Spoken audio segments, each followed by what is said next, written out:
I was trying to work with the chamber to get like City Hall and then my business, but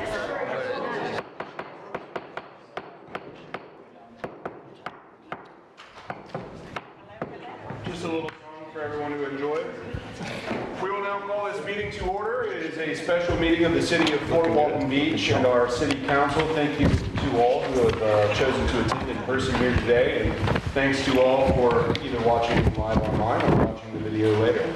We'll start the meeting with a Pledge of Allegiance. If you're able, please stand and join us as we pledge our allegiance to this flag.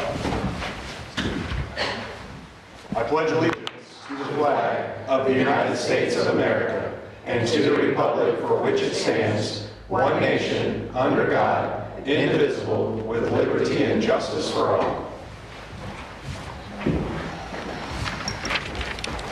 All right, now we need a motion from the board for approval of the agenda. So moved. Second. A motion by Councilman Jeter, seconded by Councilman Schmidt to approve the agenda. Any further comments from anyone? Seeing none. Council, please vote. Just trying to stall on you the extra second to sit down.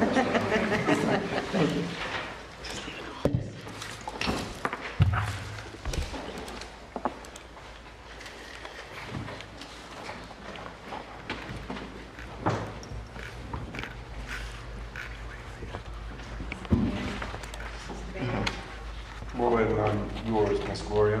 Your vote.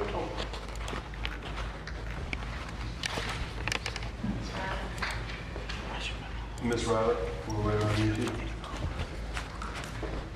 And it does pass 7-0. Moves us to item 4, the action, the direction, the discussion. Who's leading this one?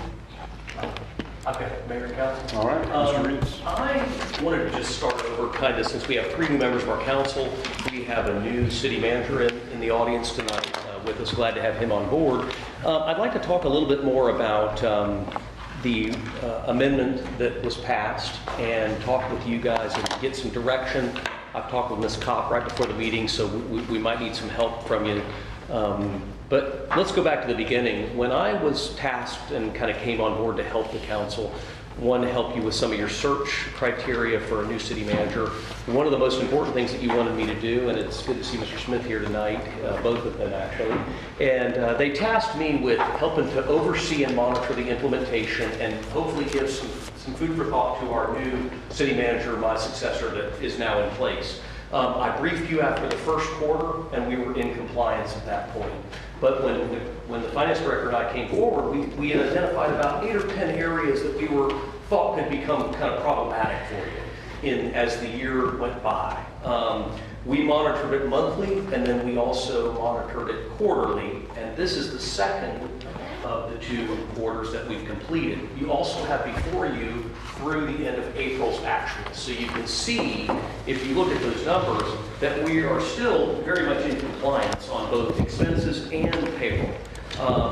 And you say, one of the things that came up, we started talking about doing budget amendments and things just willy-nilly. We just, when Nicole and I started working on it, we just thought it was going to be too difficult. So what we did was we did slow down in some cases in some hiring. We've had a little bit of turnover, as you know, not only in the position that I'm in. We have had positions in some of our director positions where they have been able to be vacant for a little bit of a period of time. So in doing so, we've not fallen outside of our cushion there that we have up to 3% based on 24th actuals. So it does bring us though forward. While we have you captive for this short period of time, 2 of the items that we identified that we thought you needed to address and possibly get Mrs. Kopp's help with implementation of how we were going to deal with that was, the first one was an amenity or a service that we bring forward that is going to benefit the taxpayer, that is going to be completely offset by a user fee. It won't impact the little couple over on Anastasia that's having a hard time paying their taxes. Says, hey, I've never even been to do a plat review at the growth management department, or I've never been to the golf course and played a new amenity that they might have out there, and I'm not going to go out there and buy any golf shirts from them. So I don't want to see my tax money support that in that particular way, which we're very aware of, and we understand where they're going with it. I mean, we're under a directive for 70% of the voters that supported this, so we don't want to use, I don't know, we've all used the term modification at times, and not that I don't think that's appropriate, but these might be areas where we see a need for a little bit of an exception or an interpretation. We talked a little bit about that earlier, right before the meeting. Because I do think that there's some validity that you guys want to continue to do your jobs and provide the services that you provide, and at times that comes at a cost of the person that comes in and asks us to do this service. Hey, I want to bring on a plat review for a big condominium. Hopefully, maybe one of these days we'll start seeing that again. In '05 when I was on, we saw many of those. I might have a big plat, new subdivision. Councilman Jeter and I talked about that today. Those costs could be, whatever they are, they're passed through to the development person, but it falls on our budget side as an expense, and it could over time run those expenses up to where you're really out of compliance. Now, I know that we have a charter review committee that's looking at this. Staff is always kind of looking at it. Our new CM is definitely very aware of some of these things that we're working towards and keeping everybody on track. But this is an instance where many of you have heard us. It's been on the agenda several times, an item like a TrackMan at the golf course. Councilman Jeter and I talked about that this afternoon. I talked also with a couple of the guys from the watch group and kind of got a little bit of input from them and kind of took in what they said. I've taken in what you guys say, and I can't really find a good way that would be real prudent for us to add an amenity like that without some type of an exclusion or interpretation where it still works for the taxpayer. We're not burdening the taxpayer any more greatly, because our golf director is here tonight, and he can attest to you that just because we've got a new golf director and a new ball machine, and we actually turn the lights on out there until 9 or 10 o'clock at night now, the revenue stream has been excellent. So it tells us that our citizens want it. They want us to continue to use that facility and modernize it, and this would be a way of doing that. Now, I'm not particularly pitching that, because there were other instances, and I used the plat review earlier. That's where you guys could cost you some money, and again, another pass-through that really goes on the user fee side. So with that presentation is the first item that you guys are really going to have to sink your teeth into, whether you think that what I've said about that particular item makes sense, and that you might see where what I'm saying is making sense, and you might want to allow an exclusion in that way, possibly, or at least until we're able to interpret some of the things, the transition period, or whatever you guys want to call it. Again, we're flying a little bit blind, myself and the finance director, because we would look to another community that had followed and adhered to this, but we are the only one that ever has had this restriction on them. So we're trying to do the best we can to make sure that the citizens are happy with what you guys are doing, and we're following and looking out for you moving forward. That's one that when talking with the watch group, they said, hey, why don't you just pay the $409,000 over the course of 5 years? It is a capital improvement. Why don't you guys just do that? Why don't the city just do that? And when the finance director and I agended it and said, hey, I've got $409,000 there, and we pulled it, you guys saw us pull it a couple of meetings back, we didn't think that was prudent, because our fear in this particular example was this company could have some corporate issues, could maybe not provide the service, where we've already fronted all that money out to them up front. They were more than willing. I had Jacob go to the sales rep and say, hey, would you, absolutely, we'll take your money up front. But after we started analyzing that with purchasing and some of the things, they said, we don't think that's a very good idea. No one else would do that. We wouldn't do it in our own businesses, so why would we let the city do that? We would pay for it like most of the people that subscribe to it. It's a subscription, or it could be figured as a debt in some way. And we touched a little bit like that, Ms. Kopp and I, on how we could, how we could kind of work that through some of the way the language is in the deal. But we don't want anybody to get the impression that we're trying to circumvent the referendum. That is never our intent, and that's why we're having a special meeting about these things that we could see to be troublesome.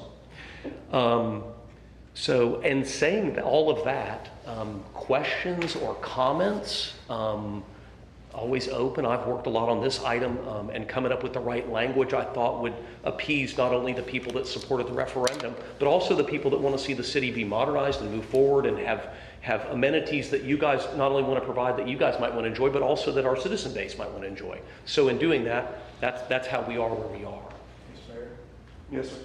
So what is staff recommending? Ms. Kopp and I talked about that. Well, staff did not recommend the outlay of the $409,000. That was kind of off the table. We started looking at it if the subscription could be considered some kind of a debt program that we repay, because it is repaid over a 5-year program. As far as recommendation for.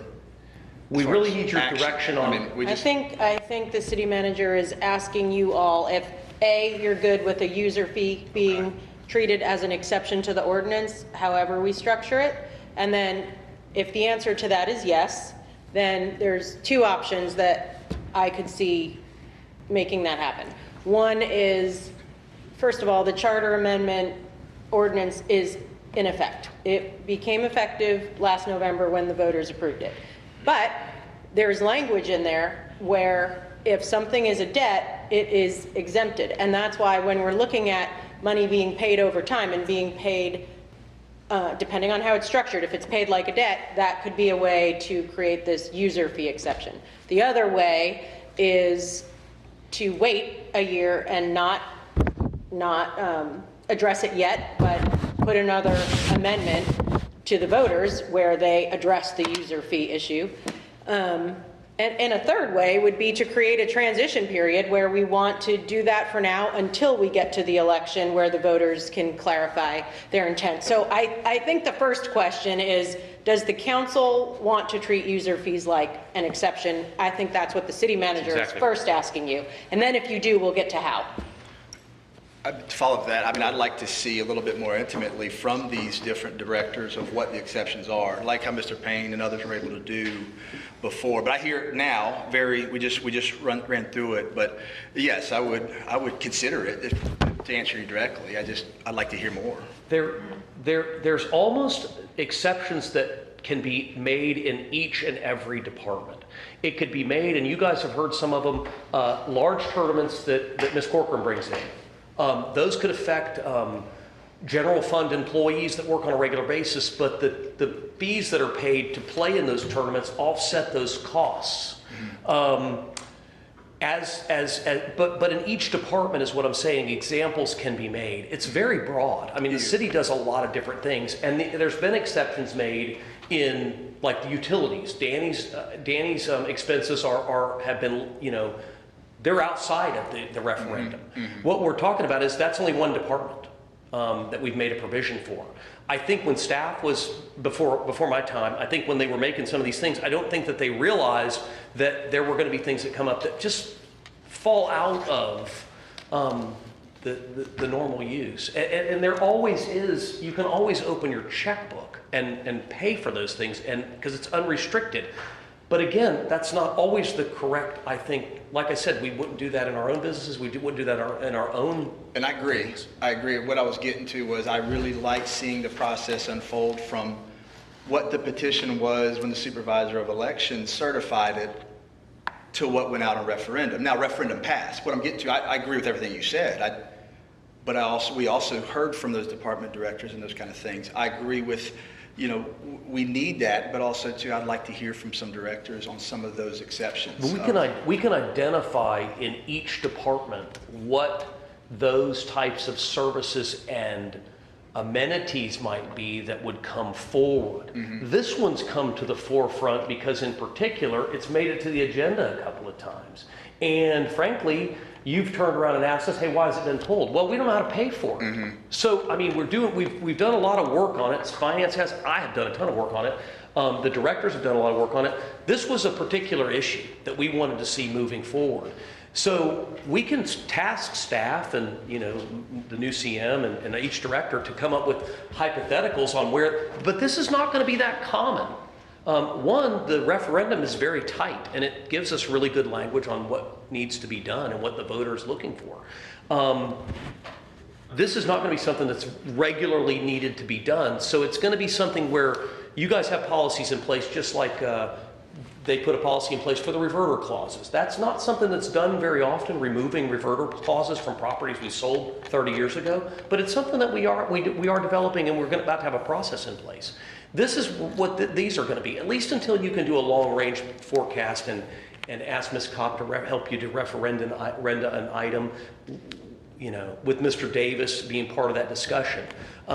We were just looking for some way that we can continue to move the mission forward, because again, that's what I was tasked with by our previous council, which some of you are members of, and continue to make things move forward and still do the city's business and offer things available instead of just stop. Because that's what's happened with like this issue, is it's just stopped. So that was my goal, but then I identified other areas in some of the departments. I clearly haven't identified where possibles could be all over. There are many. Councilman Walker.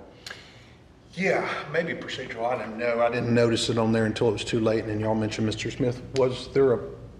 Should there be a public comment prior to, or is it? Well, we're not taking any action, so we will definitely call Okay, I wasn't. for comment. I was like, oh, dang, I don't see it on there.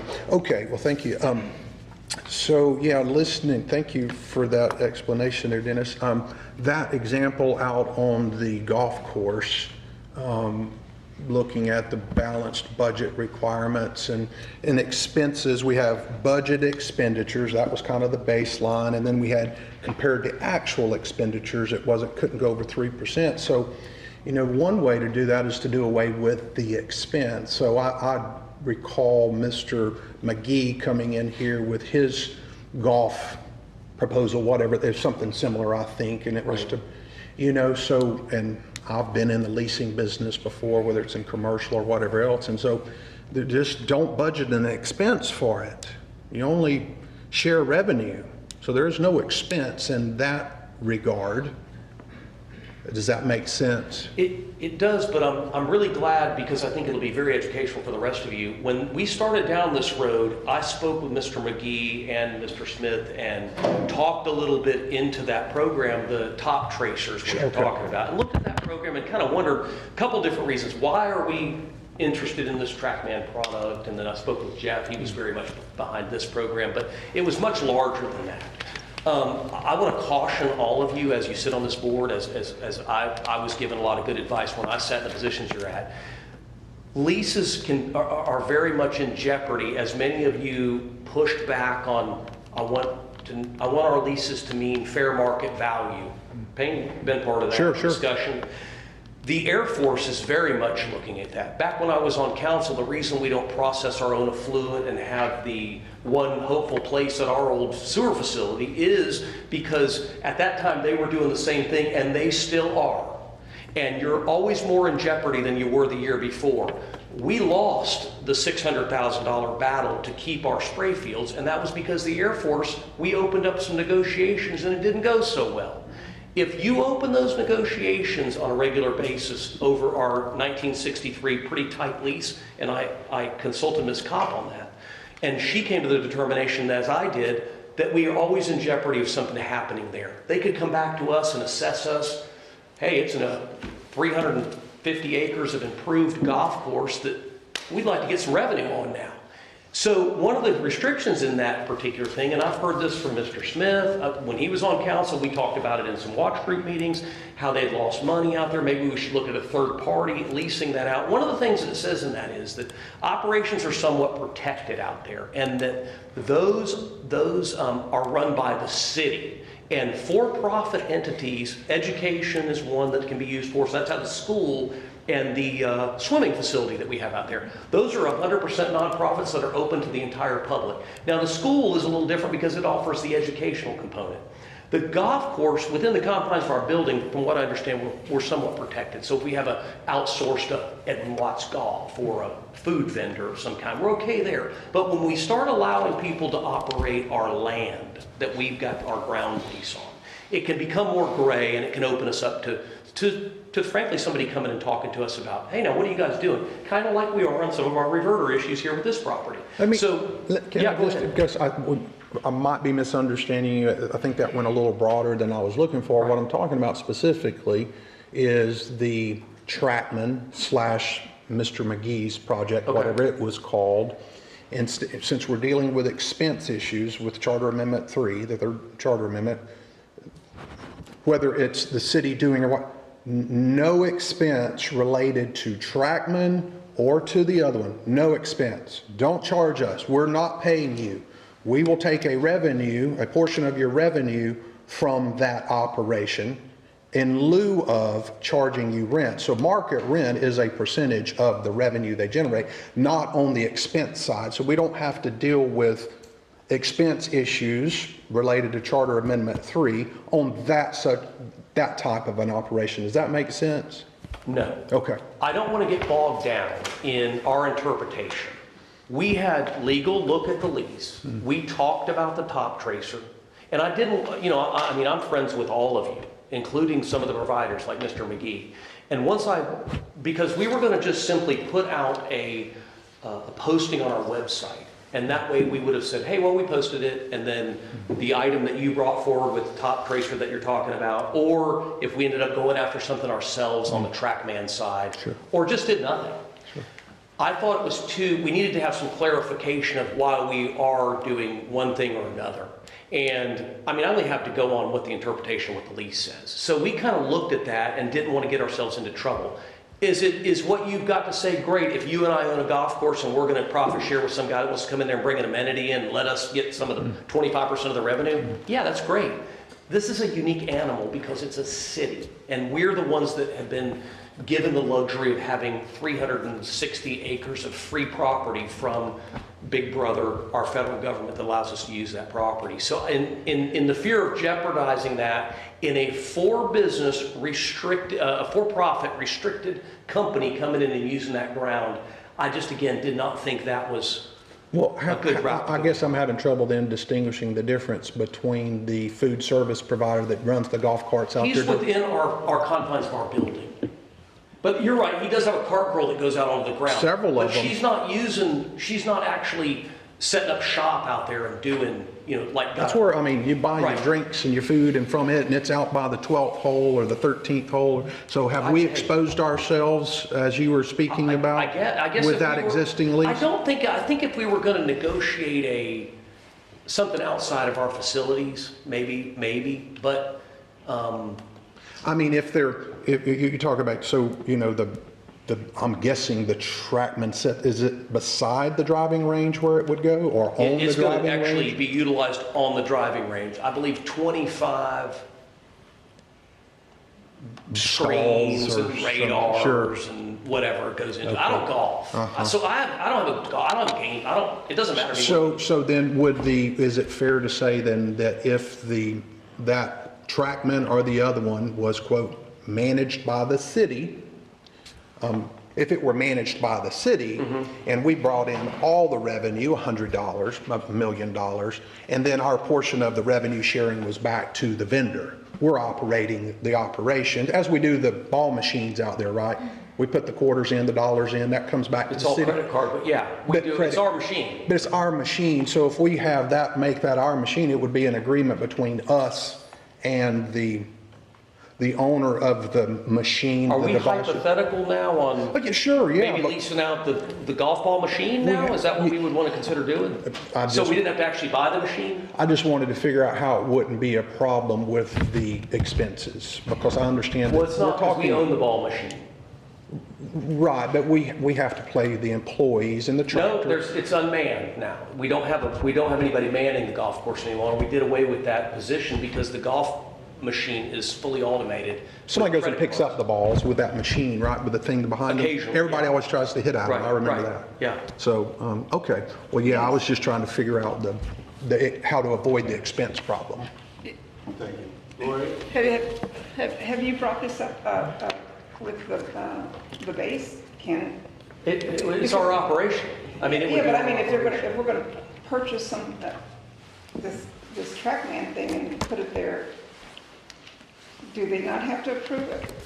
No, Are this is you in sure? it's in our scope of. Is it in our Yeah, scope? we don't have to have approval from anybody, anything we want to do out there on our golf course. Well, how about whenever we wanna take 9 holes of it and of the back 18 and put traffic that way? Well, I've understood that that's kind of on hold. That's a Yeah, whole but, other. well, I know this is a small. Right, and this would be exclusionary of that, so if there was something from the state that came down and they needed to come through, Yeah, yeah. you're talking about the Denton Yeah, Boulevard yeah, yeah. expansion? But what I'm saying is that we're purchasing, or you're wanting to purchase something. Actually, it's a to put on the- subscription. We're not buying it. It's kind of a subscription. Well, he said differently. Mr. Jacob. Jacob, you want to come forward and let's talk a little bit about TrackMan specifically. So, Because I asked the same thing. it is subscription, but we are purchasing some of the radars and things over the 5-year course of 5 years. Yes. Okay. Yeah, so part of it's subscription-based, part of it's purchasing the equipment. Okay, gotcha. So there is a purchase component of it as well. 450,000 or how? 409? If you did it in one lump sum, yeah. Okay, gotcha. Well, see, that's what I'm saying. And so do they not have that in their slush fund or the golfing? I'm not a golfer. Now, here's the deal. We can pay the $409,000 up front. The city has the money. Yeah, this is what I thought. Yeah. So what's the, Well, we don't think that that's a wise business decision okay, that's what I wanted to hear. to pay it all up front. We would rather, in this instance, it just doesn't work well that way. It's something that's better for the city from a safety, financial, fiscal perspective that we pay it over the 5-year period. And we arrived at that, Jake. So that's kind of where we are. And I really would like to take the discussion a little bit away from specifics of the TrackMan. That was the first instance that myself or your future city manager is going to bring to you where he says, can't do it because we can't affect the 3%. I mean, if you guys want to just slow things down, and as Mr. Walker kind of alludes to that, hey, we just don't create the expense or we get a third party out there. I mean, it has no bearing on me. I'm here to do your work, and I hear from several of you that you're interested in continuing to add facilities and things to your city and improve things and modernize things. Well, those create expenses sometimes.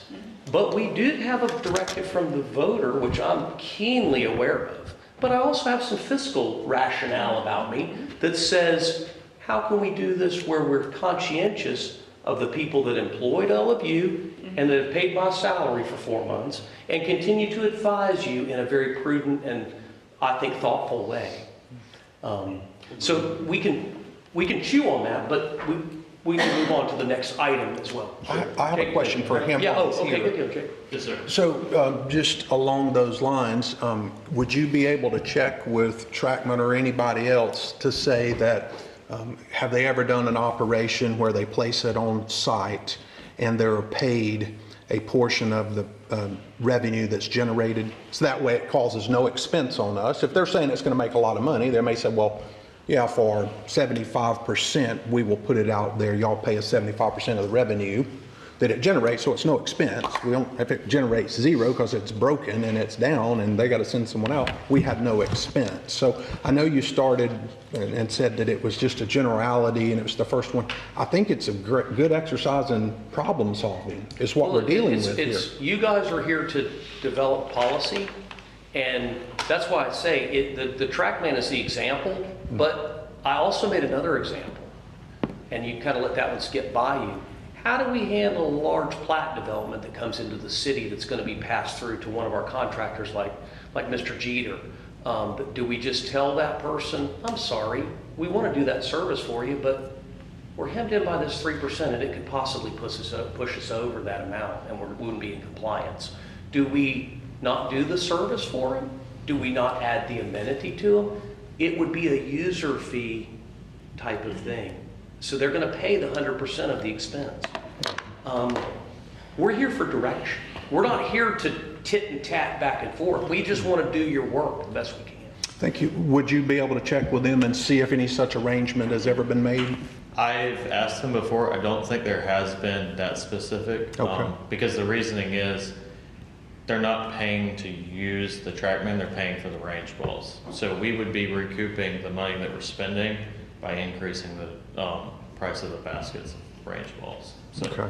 I could check with them, Yeah, I appreciate it. but it would make more sense if it was buy a bucket of range balls and then go to the screen and pay on there. I could see how something like that would work, but I don't know how it would work with just the buckets of range balls. Gotcha. Okay, great, thanks. I didn't understand that little portion. Councilman Jeter. Yeah, Jacob, don't leave just yet. I just want to I want to tie all this back in layman's terms. There's a lot of good points on both sides. Thank you for all your presentation. It definitely makes sense. Whether we use the word modify, exception, exclusion, we've identified some things that we got to find a way to work through. Word it however you want. In layman's terms, Ms. Kopp, what we would say is the presentation we had 6 or 8 months ago, it's very similar to this parking lot. You have deed restrictions, you have reverter clauses, you have things that are placed on properties to where we can't allow another entity to go out there and make millions of dollars.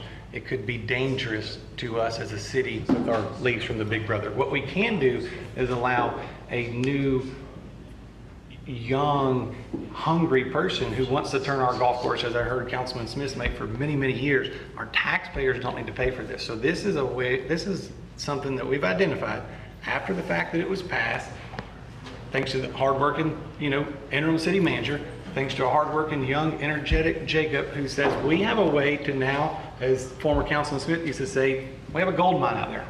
We can make millions of dollars. We can make millions of dollars, not from taxpayers, from user fees, and we would safely be allowed to keep that money. Is that correct? Correct. So this would be the example of where you're saying user fees, whether it's plat, whether it's golf course, user fees offset income and expenditures, and this would be allowable. This is just an exception that we didn't know a few years That's right. ago. And we looked at many different problem-solving ways that we, like Mr. Warren brought up, about not adding more expenses into the mix. Every time we went back around, I even talked to the watch group, and they recommend, one of the things that they came up with as a solution was maybe we somehow enterprise fund just the driving range. Well, it didn't really work because Jacob really needs that revenue to flow back in in one entire business. It's something that the city has that we really need the revenue that we do see, as Mr. Smith and some of the other people will tell you, is going to begin with the improvement of the green project and all the things that have done out there. It's going to become we're going to make some money so we can fund other things the citizen wants, like a library or a museum improvements or a landing, whatever it happens to be. And one thing we've all said, you're a former great business owner. You've got to reinvest in your business. You're a business owner. You've got to reinvest in. We've been saying we want to treat the golf course like a business. So we now have a gentleman right here who wants to treat it like a business.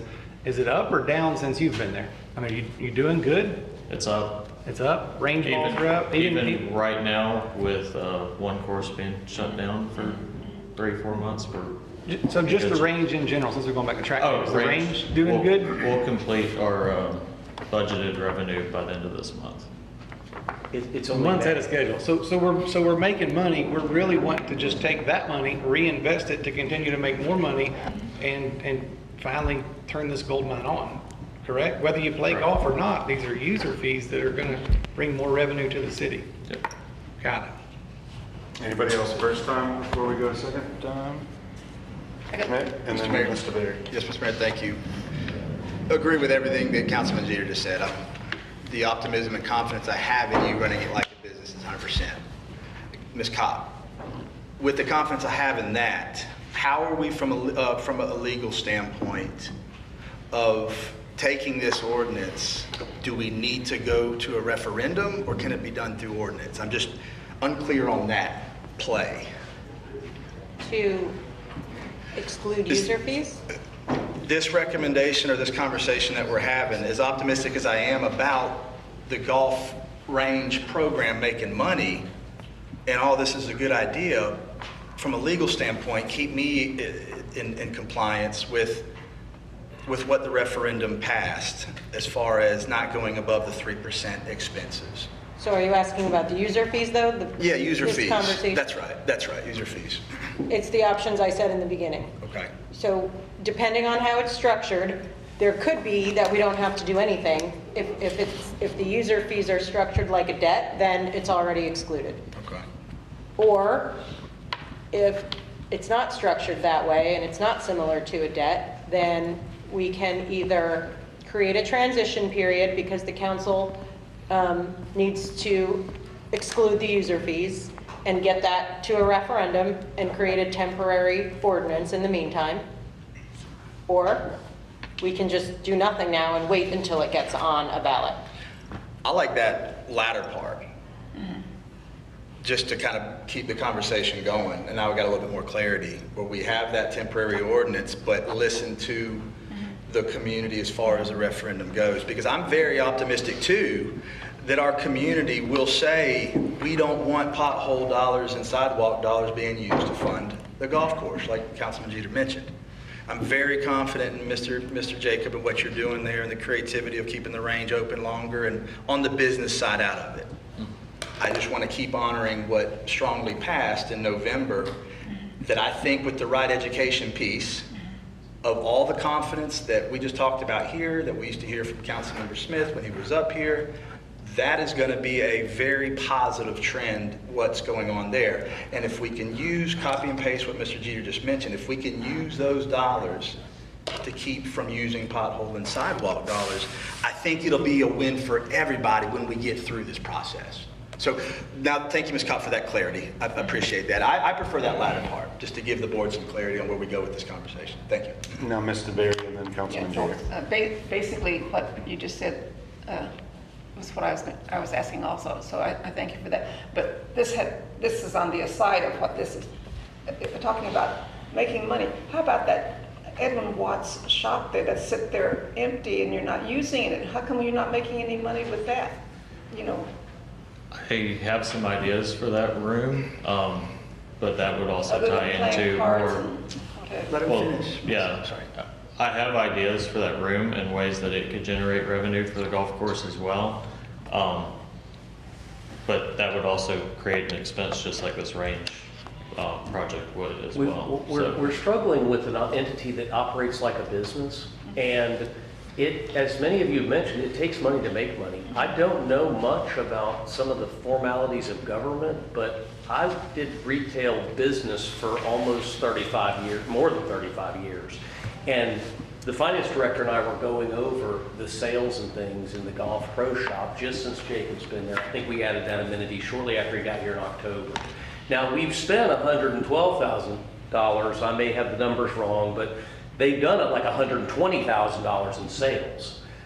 Or something, I'm off the numbers just a hair, but I remember when I started my business a million years ago, and I was selling like Jacob is, one shirt at a time to customers that I put in the bag and I sent out. I told my CPA, man, I'm doing great business. I just don't feel like I'm making any money.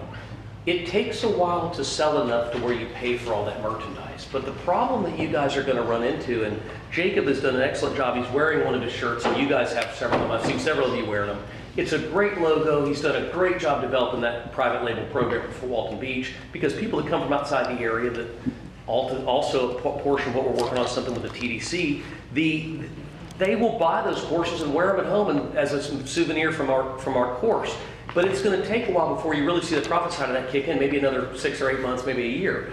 But it's going to be a great profit center for the golf to help fund some of the things that you guys want to do. I could ultimately see Jacob being in a position where he actually utilizes that pro shop again himself, and it becomes a wholly owned operation of the city from a profit perspective. So to answer the question, Mr. Berry, that's kind of where we're going. I wanted to hear that we do the business, not Edwin Watts or another secondary person. Yeah, and if I can add one thing too on the note of the merchandise and stuff, we've been doing a lot of like club fitting days and stuff like that at the range. Those events tie into it too, because if I fit somebody for a driver or have TaylorMade come out and fit somebody for a driver, that person is paying for the club and ordering the club, or paying for the club before we even order it. So if I reach my budget and I can't go over that, then I'm just turning away a sale that could be paid for before it's even ordered and received. So, Councilman Jeter.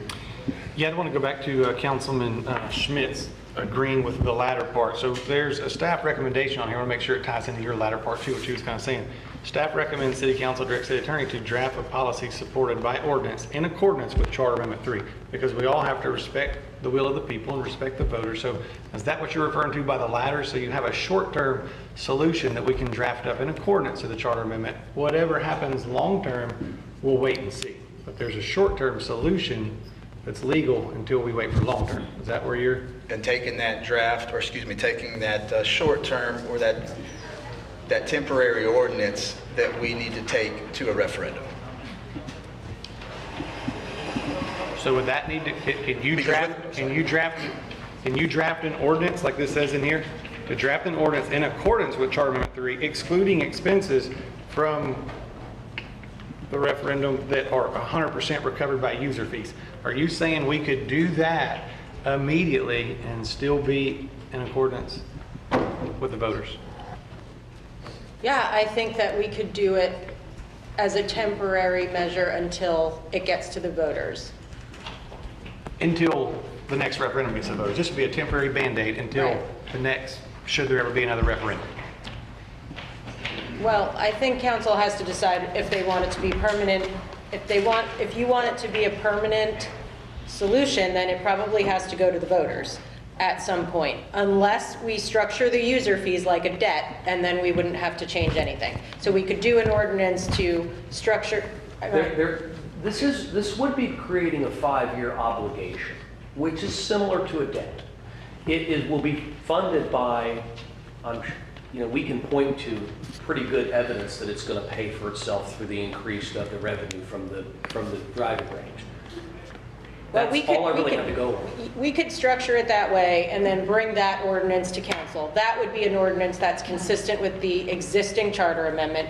And y'all would get 2 readings of that. And so you'd be able to look at it and it would be in black and white in front of you, written out so that we're not talking in hypotheticals. And then you could decide from there. But that could be approved and implemented immediately while we're waiting on possible other modifications, exemptions, exclusions that may not, there may be another step after that. Yes. Okay, yeah. Just want to make sure we're talking about ladder, temporary, short-term, long-term, we're on the same page. Yeah. I do want to also make sure that, because we're getting kind of tight on time here, I know there's members of the public that do wish to speak on this, and I would like to give them the opportunity to do that here before we go any further. If there's anyone from the public that wishes to speak on this entire situation, that would be fantastic. Mr. Smith. Chuck And Smith, Mr. Smith. 359 Kettner Drive. I've had enough conversations with people, and I have my own thoughts on this. You know, everybody thinks that if you've had any dealings with the watch group, that you're automatically in agreement on everything that has happened and where we're at. I think that at the end of the day, I think as long as there's a good faith effort to attempt to adhere to the charter amendment to the best of our ability, then we're going in the right direction. I've said while I was up there, we know that there's going to be issues with this thing, and trying to sit down and pinpoint one issue and then go and change it, and pinpoint one issue and go and change it, we're not going to get anywhere doing that. So we're going to have to kind of let this thing ride out, figure out what our issues are, and then take them to the voters at once and kind of fix everything at once. It's kind of what it seems like it would make better sense to me. So, you know, I know the golf course is a kind of a perfect example of some issues that are probably an unintended consequence. I know for me, you know, as long as a user fee outweighs the expense, I don't think that there's any issue with that, as long as that's kind of where we leave it. You know, kind of jumping around and figuring other places out to circumvent this thing, I don't think is a good way to go about it. But, you know, unintended consequence, we have a higher expense because we're buying shirts, we're selling shirts, we're doing whatever, we're capturing that revenue back, and then some, and always staying in the black. I don't necessarily know that you're going to get too much pushback on that. You definitely aren't for me. And as a matter of fact, I'd come up here, and anybody that has a complaint with it, I'd advocate that, you know, we are doing the right thing in going this direction, because ultimately, you know, I see that putting things like this in a enterprise fund is a bad idea, because it captures the funds within that department. And anything that we can do to capture funds that we're able to use wherever we want, essentially is $1 less that we got to go ask our taxpayers for. And I think that that's a responsible thing that we got to do up there, is find a way to save money in taxpayers' pockets the best way that we can, and capturing it through user fees is really the best way to do that. So again, I'm kind of with you guys. As long as we're capturing user fees to offset costs and stuff like that, then I'll be here supporting you guys. So thank you. Thank you. Another Mr. Smith. Yes, sir. Robert Smith, 13 Bay Drive. I think you have to comply. I mean, you can't create an ordinance, and I'd like to know what the attorney's authority is for a temporary. I don't see how you can create a temporary ordinance to get around the charter. The charter is the law of the land, and that's what you have to live by. And I think this TrackMan is a poor example, if that's the best one that you've come up with so far, because you've already had somebody offer to do it for free. I think you could go back to TrackMan and do what Mr. Walker's talking about, do a percentage or find somebody to do that. That's a poor example. And I don't know that the city needs to be getting into those businesses. Lease it out to somebody. And I would like for the city attorney to give you guys an opinion on whether you can put somebody out there, you know, lease the space on a revenue sharing deal. You haven't gotten an actual legal opinion on that I've heard. As far as the plats, and this is something else that would require a legal opinion, but I would think that could be covered by an impact fee. I tried to look up quickly what Florida impact fee covers, you know, water, sewer, and stuff, but it also says services. So I would think that a service that's necessary to look at a plat would be something that you could charge an impact fee for. So I don't think you've come up with anything yet that's a problem with the amendment. And if you try to create an ordinance, I mean, all putting an ordinance in trying to get around what 70% of the voters have voted for is going to get you sued. Thanks. Thank you, sir. Anyone else from the public wish to speak on this item? Seeing none, any further comments? Mr. Walker. Sure. So we don't have a problem yet. We're still talking hypothetically, forecasting problems. The reason that it has, and I think some of you have questioned us because you've seen it come across the agenda and been pulled from the agenda, is because we don't want to create a problem. We're looking for a solution on your behalf. We know it's something you'd like to continue to move the city forward. That was something that Mr. Smith brought up when he was there. We don't want things to stop. Then it should be a good interim. I've tried to move the city forward while I've been here, getting ready for my successor. The reason that we pulled it is for what the other Mr. Smith referenced. We want to adhere to what the voters want. Where I disagree with public comment to some extent is, I don't think the referendum said anything about doing nothing.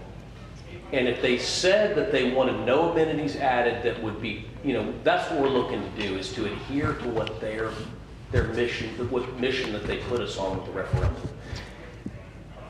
And I don't understand if the part where if we raise revenue through a user fee that we can't raise an expense to cover that. That seems seems ridiculous. And that's kind of where I'm zoning in on, because they always look to a third party. I'm not party. They clearly did not say stop. They said actually 3% increase. So that's growth every year, 3%. And if we're talking 10 million or 20 million, that's 300,000 or 600,000, depending on, you know, where the numbers are. So they're definitely not that. It's good management of money, for sure, is what they expect of us with limited growth. I see playing this out with the short term, the ordinance that may, quote, free up and change it over to user fees, and reading the language of the charter amendment itself, talking about the prior year's expenses, and I'm just going to be hypothetical with numbers here. And let's say that through this user fee that may come, this allowance exclusion, let's say it's $1 million. And user fees, because we're talking user fees, that's $1 million that then gets to be increased because we had that expense prior. It gets to remain in the kitty. When the voters told us you're limited to 3% increase in those expenses, so we're going to remove some. It's a term that was used early on in the fire assessment fee, a shell game.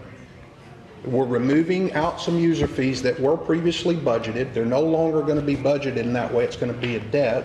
So it's going to free up some money. And I'm just concerned that I know everybody has said, and I don't know if it's just, we don't want to subvert, go around it, but it feels like we're trying to go around it. to me. It's hard to put my finger on it yet, but it feels like we're trying to go around the 3% by removing fees. Mr. Smith, yeah, he said no problem. Yeah, Ms. Cobb, Dennis and I have talked about it before, and thank you. You sent me a lease, but I think it was not the one I was looking for. Is there a deed that the city has with the Air Force, or is it a lease with the Air Force? It's a lease agreement that was prepared in 1963 by the mayor at the time. Right, and you sent me over, I think, I have it, I can resend it to you if you want to read it. I thought you sent me the actual with the. I mean, I know I have it because Okay. of the clubhouse. Yeah, bill. We if reviewed it I for that would like, and this. I would like to review it, but, I mean, I think we all should, because there's discussions about putting ourselves at harm's way, whether it's the guys, girls going out there on the carts delivering food, TrackMan, or any other option that we may want to see in the future. I definitely don't want to put ourselves in harm's way there. Mr. Jeter, and then everybody, if you have a brief final comment, let's do that. Let's get this wrapped up. We kind of got caught up in the weeds on one specific topic. There's some other staff recommendations in here on 10% insurance increases and some other stuff, Dennis, that you laid out nicely earlier that we didn't have time to dive into, but there's a few more examples that we need to. There's some important business in the city and tasking, and that you're going to need to work with your future CM that's coming in behind me. This will be my last meeting, as many of you know. This is not the correct way to do it. It's not picking one issue apart. This is a referendum that was passed over a few sentences by the voters. You guys, or your predecessors, passed a ordinance that supports it. And I'm offended by the fact that it appears in any way that we're trying to circumvent the voters. That's directed at you. I think you've done a great job identifying these, Wait, Tim. hang I on think second, you've done a Mr. good Jeter. job. Hang on just one second. I'd like to say how much staff time and my personal time went into bringing these issues for y'all's benefit. I was tasked with bringing these issues forward for you to review. I just think it's a waste of staff time, and it's very disheartening for your new person to see this example of how you waste staff's time. And the intent is there to do your work for you in good faith. We have a bigger issue behind this $9,000 a month TrackMan thing. It's, $84,000 a year, whatever total. It's simply an example of things that you're going to be faced with. Now, Mr. Walker, I understand I know I'm speaking to the chair, but I don't want to stop every item that comes before the city. I'm not affected by golf. I have no interest in it. But there are many members of this community that want to see it advance. And we can pick and we wasted our whole hour talking about one issue. The biggest issue on here is not even this. It's the health insurance for your employees that work here. And getting them a plan that's meaningful, that continues to be satisfied with their employment. We won't get to that tonight. You'll be tasked with Mr. Davis trying to go over that with you, because we are still faced with a 10.6% increase in that. And I would like to have seen more headway made out of this hour that we spent together, because talking with each of you individually. We got 8 minutes, and I'd like to respond to Mr. Reeves, because Bryce is still got the Thank you. floor here. Go ahead. Then we'll try to. Thank you for your passion, and thank you for your time and staff's time, because I know it's not easy. We've all had conversations in this room, whether you're with this group, that group, or you still, I thank you, at the end of the day, are trying to do the right thing for whatever part of the city it applies to. I see that. Solutions. Modify, exception, exclusion, solutions. They're all the same thing. We're trying to get better every day as a person, as a city, and if, like Councilman Smith said, if we see something that we maybe need to go back and do one of those words to, we're willing to do it. So, Mr. Mayor, I'm ready to make a motion, and then we have time whenever you get done. Briefly. Yeah, Dennis, I'm sorry that I offended you on that. You long ago told me something very, very important, and I just love it up here. You told me, this is before I was elected, this is a collegial body, and its purpose and intent is to flush out publicly all options. And I thank you for your time, you know that. I thank staff for their time. And it is not wasted until a vote is had. And even then, it's not wasted. It'll never be wasted. They present a case, you present a case, and I know you're upset that we spent it on the golf course, but it was your presentation, and there was no discussion in your opening presentation about the health insurance. I would like to talk about it. So I am sorry that I've offended you, but I appreciate the discussion that we have, and if my idea is the losing idea, it'll be 6-1 again. I'm okay with that. I didn't waste my time discussing it because the vote was against me. So, thank you. No problem. Mr. Schmidt. I'm ready to go to a vote as well, so whenever Mr. Jeter's ready. Well, Oh, okay. Go ahead. Go ahead. Go ahead, Ms. Cott. I'm sorry, go ahead, Ms. Cott. No, you can go ahead. What do you got, Ms. Cobb? Ms. Cott. I didn't know there was an action. I thought that's what was said in the beginning. There was no Are we action. taking- Keep it straight, Ms. Cott. No, you're good. You are good. Staff has 3 recommendations. All right, well, let's take some action. Mr. Mayor, I move to approve all 3 of staff's recommendations, 3.11, 3.12, and 3.2. Direct the city manager and human resource director to consult with PRM and negotiate within the current contract additional health insurance options for employees that may include plans that are less expensive or provide other types of plan structure. And for time, I'd like to group all 3 together in one motion. Direct staff to consider hiring a consultant in the future to assist and oversee the city's health insurance, property and liability insurance, and overall risk management due to the complexity of these plans. Item 3.2, staff respectfully recommends city council direct the city attorney to draft a policy supported by ordinance in accordance with Charter Amendment 3, excluding expenses from the 3% referendum calculation where those expenses are 100% recovered by user fees, therefore not affecting all taxpayers, only those that choose to purchase the product or use of that service. Do we have a second? Second. A motion by Councilman Jeter and seconded by Councilman Browning. Any further discussion, Mr. Jeter? We've discussed it all, no, sir. Mr. Browning? Mr. Berry? No, I agree. All right. Anyone else? Mr. Schmidt? Just to make sure clear on the motion, is this the latter where the temporary ordinances and we're going to a referendum, or are we just going straight through the ordinance? We're going straight through the ordinance that staff recommends, but the long-term solution still has to be the latter of the solution, correct? That part. So it's both. Thank you, sir. Anyone else? Council, please vote.